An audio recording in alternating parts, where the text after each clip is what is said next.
Pablo Picasso was born in 1881 in Spain and was raised there before going to spend most of his adult life working as an artist in France.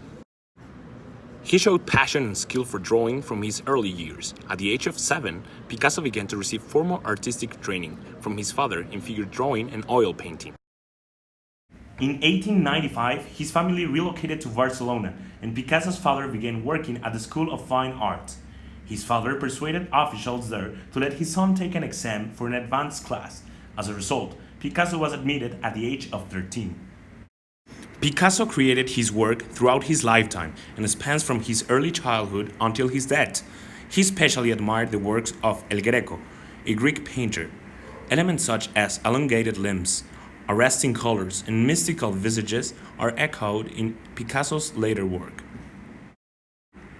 As an artist and an innovator, he is credited with inventing constructed sculpture, the college art style, defining the elements of plastic arts, and he is also responsible for co-founding the entire Cubist movement alongside Georges Braque.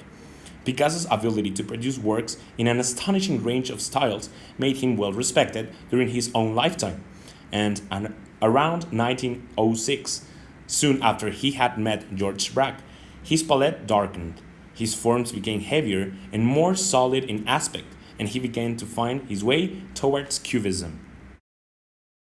Cubism was an avant-garde art movement that changed forever the face of European painting and sculpture, while simultaneously affecting contemporary architecture, music, and literature. It was a confluence of influence, from Paul Cézanne and Henri Rousseau to archaic and tribal art, that encouraged Picasso to lend his figures more structure and ultimately sent him on the path towards Cubism, in which he deconstructed the conventions of perspective that had dominated painting since the Renaissance.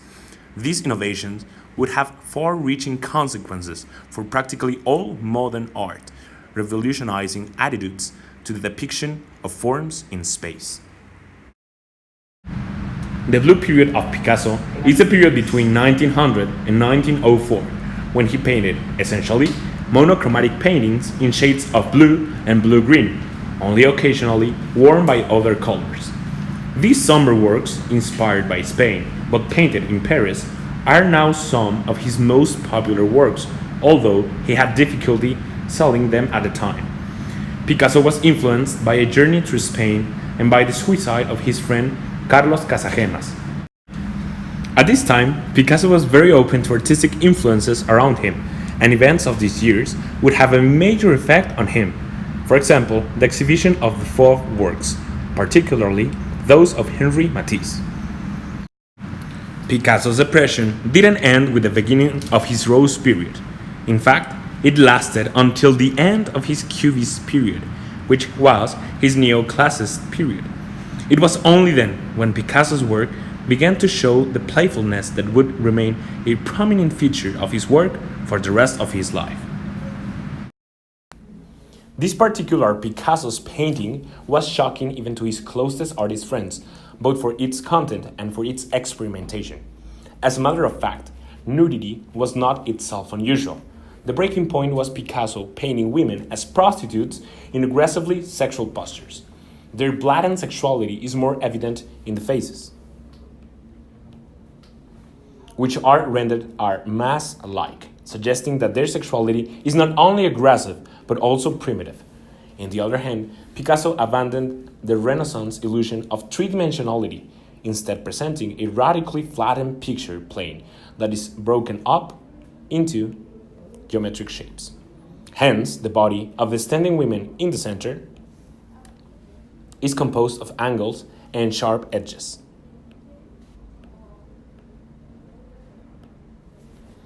The painting was widely thought to be immoral, and Braque was the only artist who studied it intently in 1907, leading directly to his later collaboration with Picasso.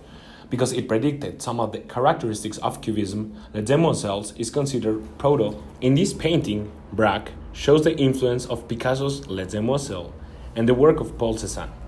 From the last one, he adapted the unidirectional, uniform brushwork and flat spacing. From Picasso, he took simplification of form and use of geometric shapes. For example, the absence of an horizon line, and no use of traditional shading to add depth to objects so that the houses and the landscape seem to overlap. This work made obvious his allegiance to Picasso's experiments and techniques.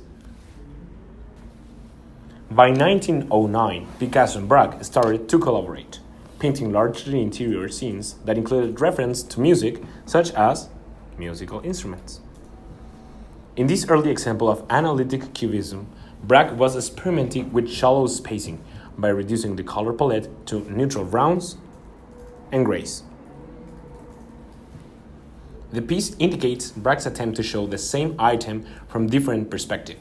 Some shading is used here and here to create a different perspective, using geometric shapes, again overlapping slightly. Musical instruments such as guitars, violins, and clarinets show up frequently in Cubist paintings, particularly of Braque's, who trained as a musician. This was an attempt to make that the viewer were focusing more in the style innovation. This painting was dubbed as the Mona Lisa of Cubism. While Picasso and Braque were dematerializing figures and objects in their works, Metzinger remained committed to legibility. Despite the realism of the painting, Metzinger abandoned the single point of view used since Renaissance. The female figure and the style elements are shown from different angles, as if the artist moved around to show different points of view. The work became better known at the time than any work by Picasso or Braque, who had removed themselves from the public by not exhibiting at the Salon. For most people in the 1910s, Cubism was associated with artists like Metzinger, rather than its originators Picasso or Braque. Robert and Sonia Delaunay used geometric forms and flattened perspective to show visual manipulation of their subject, but the Delaunays in particular had metaphysical interest in color and concept, often overlapping multiple scenes and views to suggest a fourth dimension. This was called theory of simultaneity, and it proposed that events and objects are inextricably connected in time and space. Electric prisms use the sphere to represent this idea of overlap. In the work, different spheres combine into large concentric circles that are arranged to depict dynamic movement of electricity. The analytical cubism used mainly neutral colors. The shapes were usually geometric shapes, and those shapes used to portray all angles of the canvas. The overlapping planes were used to depict separate forms of the subjects in a painting.